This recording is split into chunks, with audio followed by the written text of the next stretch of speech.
boom. Skia. Boom, boom, boom, boom, boom. Boom, boom. So those are just a few games I'm going to play soon enough, and as I've previously stated, it's the reason why I've actually been including some more gameplay footage in my videos, and I actually do believe it's a great value. This is not a sponsored video, by the way, and I'm not trying to stroke EA's dick, but I really do think it's a great idea. For once, EA had a good idea. However, no matter how good the idea is, there's always some downsides. So let's go ahead and get into some of those.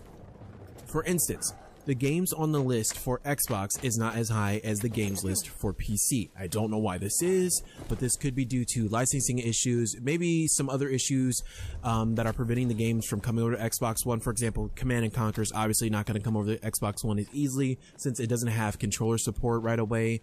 Also, some of these games aren't from this generation, from this current generation, so they're probably not necessarily on Xbox One's backwards compatibility list yet, so that's probably why they're not working, but don't quote me on that. It's the only reason I can seem to think of right now as to why they're not available and why there's such a weird limitation on the amount of games that are available on Xbox One right now.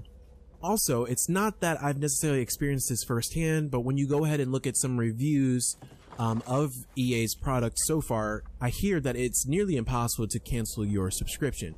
I'm not necessarily sure if this is going to be the case on PC, as I haven't tried to cancel it yet, but I was able to do it through PayPal, so I'm able to cancel that really easily. As of right now, too, it's clearly known that EA's strong suit isn't customer service, and they're not necessarily known for being consumer friendly, so I'd watch out for things like that, and I'd also take everything that they say with a grain of salt. I wouldn't believe any of their promise necessarily, not right out of the gate, and I wouldn't necessarily buy into their BS. So they're saying that as of right now, they're not going to remove any games from the vault, which is great, but I don't believe that. I find it very hard to believe. At the flip of a switch, they could pull the plug on the amount of games that are currently in the vault. They can remove any game that they want in the vault at any time they want, which kind of begs the question, what's going to happen a year from now? If you go ahead and buy the year subscription, is it really going to be worth it to you? That's where you're going to have to kind of make that choice for yourself. It's very similar to Netflix in the sense that you could sign up for Netflix for a non-original series that is currently on Netflix, and 3 months later that series is now gone. So it kind of has that semi-permanence value that you pay per month for. That's not necessarily a sustained permanent value. You can't download the games and keep them forever. So that's kind of, it's kind of a thing that you would have to consider before buying it yourself.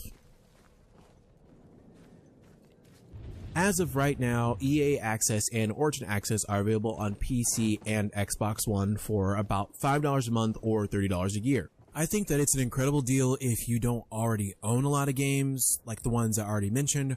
This is also similar to GameStop's newest program. I can't really remember the name right now, but it lets you rent unlimited used games from them. However, it's a little bit unknown at this time if the GameStop one is gonna be worth it in the long run, because all the details haven't been released yet and we don't know what types of restrictions apply. I don't know really what to think about it in the end, because this is two companies that really don't have a reputation for trust in the end, but they do have two really good sounding programs. But I know that I'm probably going to end up skipping on the GameStop deal because I don't really play games on consoles anymore. So if you're on the PC, Origin Access is a viable option. So in the end, is it worth it? In short, yes, it's worth it. But that's only for people who don't buy a lot of games each and every year. I find that when I buy games, I like to take my time and really play the games and really get the value out of each and every title that I own, and that's mostly because I don't have time to jump in and out of a lot of different games. Also, my PC library is kind of small at this time. I only have about 50 games or so, and that's pretty tame when you compare it to some of the numbers that some other people have, especially the gamers out there who are always buying the latest title. To be completely honest, I don't necessarily have the time to always play a new game. I don't always have the time to go out and buy the latest title. So, as a result, EA Access / Origin Access works really well for me. It's only $30 a year, and for that price, it makes it worth it just for games like Titanfall 2 or even the Mass Effect series for me. That's pretty cool. In the end, you would have to make your own decision based on what games you want to play and which games you already own. If you already own plenty of new games, in the end, I'd say go ahead and skip this one. Alright guys, that's it for me. If you guys want to see me do a Let's Play on Mass Effect, just go ahead and let me know down in the comment section below, as I have been itching to get back into that series.